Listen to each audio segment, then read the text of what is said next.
Case that went viral a few months ago, that one about Yeah, it was all over my feed. Everyone sharing posts, everyone talking, but no one's really thinking about the harm it caused. It really made me question, why do people find it so easy to hurt others online? And why do we only reflect on our actions when it's already too late? And the more I thought about it, the more I realized this isn't just a social issue, but an ethical issue.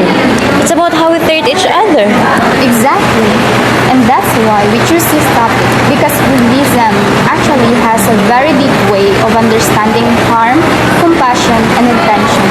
So today, we are to explore the ethical frameworks of Buddhism, using the Dhammapada to understand how these teachings can help address real-life moral dilemmas like this.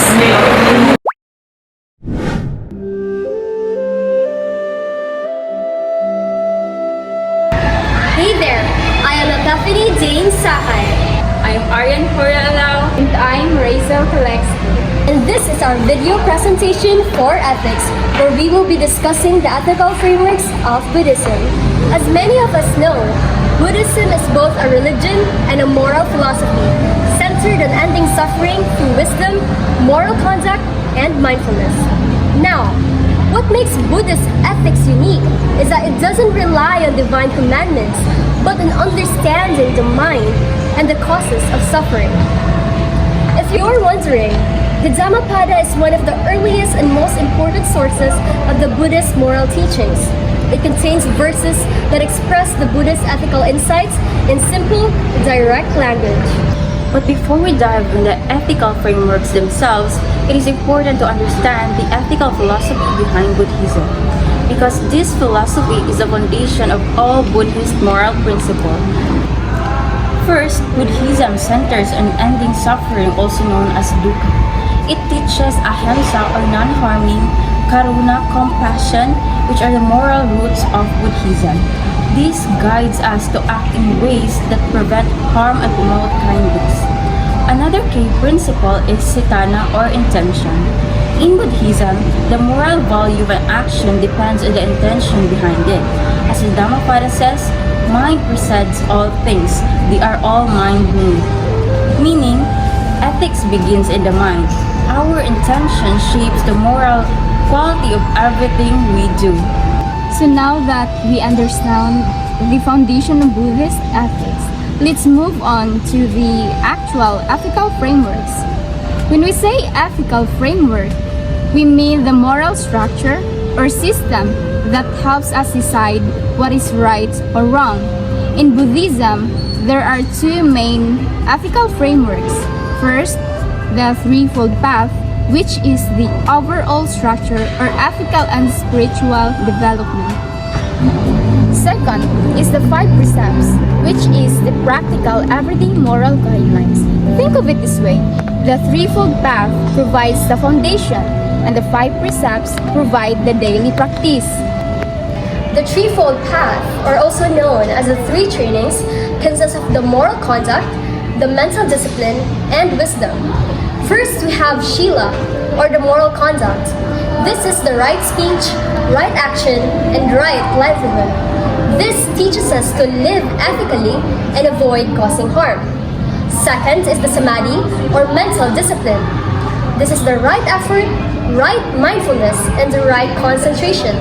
This trains the mind to be calm, aware, and intentional. Lastly is the Prajna, or wisdom. This is the right understanding and right intention, which helps us see reality clearly and act with compassion. So these three work together as wisdom guides morality, morality supports mental clarity, and mindfulness sustains wisdom. The five precepts, or what Buddhists call Panchasala, means five moral rules or five moral virtues. In Buddhism, these precepts serve as the foundation of ethical living. They are not strict commandments but voluntary guidelines that help a person live compassionate and mindful life. The word Pancha means five and Sala means moral conduct. Together, they form the five basic principles of good behavior that every Buddhist strives to follow. Let us explain each precept through the Dhammapada. First, do not kill. Respect for all life. Harming another harms yourself. Second, do not steal. Live honestly. Avoid taking what is not freely given. Third, avoid sexual misconduct. Protect the dignity and boundaries of others. Fourth, do not lie. Speak with truth and kindness. Fifth, avoid intoxicants. Keep the mind clear because an unclear mind leads to harm. Together, the five precepts support the path to enlightenment. To relate this topic to real life, we look at the case of Emma Natienza, a young Filipino content creator who took her life after severe cyberbullying. This raises difficult ethical questions. Who is morally responsible? Is it the bullies, the bystanders, or the entire online community? This is a moral dilemma because it involves conflicting principles, the legal freedom of speech versus the moral responsibility and compassion. Buddhism clearly sees harmful speech as a violation of right speech, and the first precept, which is to not harm life. Now, some might ask, isn't ending one's life a way of ending suffering, which Buddhism teaches? We will address that in a moment. If we apply Buddhist ethics, the Threefold Path and the Five Precepts addresses this issue clearly. Right speech teaches us not to say words that wound. Right mindfulness teaches us to be aware of our impact online. The first precept reminds us that emotional harm is still harm. Suicide in Buddhism is not liberation. It is the ultimate harm to life and to the mind trapped in deep suffering. If Buddhist ethics had been applied, the outcome would reflect inner transformation and not punishment. Right speech would lead to empathy online. Right effort would stop people from reacting with hatred. Right mindfulness would prevent impulsive cruelty. The five precepts would remind everyone that harming mental well-being is still harming life. As the Dhammapada says, hatred is never appeased by hatred, but by non-hatred alone. This approach promotes peace instead of blame and could prevent future cases like Emma's. My takeaway is this: ethics begins in the mind. Buddhist ethics shows that morality is also about understanding suffering. And the greatest moral act is choosing compassion. When we act with awareness, we lessen suffering in ourselves and in others.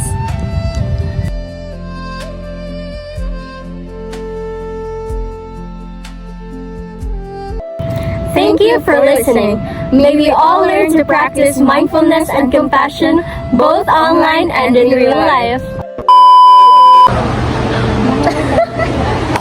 Compassion and intention. Nagluting ako. Ladies and gentlemen, some might... Sige na. Hinaya lang pero di ka makalimot. Three trainings consist... Makalimot naman siya! Minumulto na ako.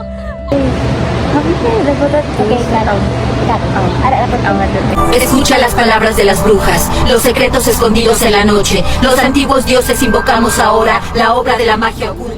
In real life. Yay! Huwag na ang baba ka na gano'n. Nagid me day. Tataban? Adios!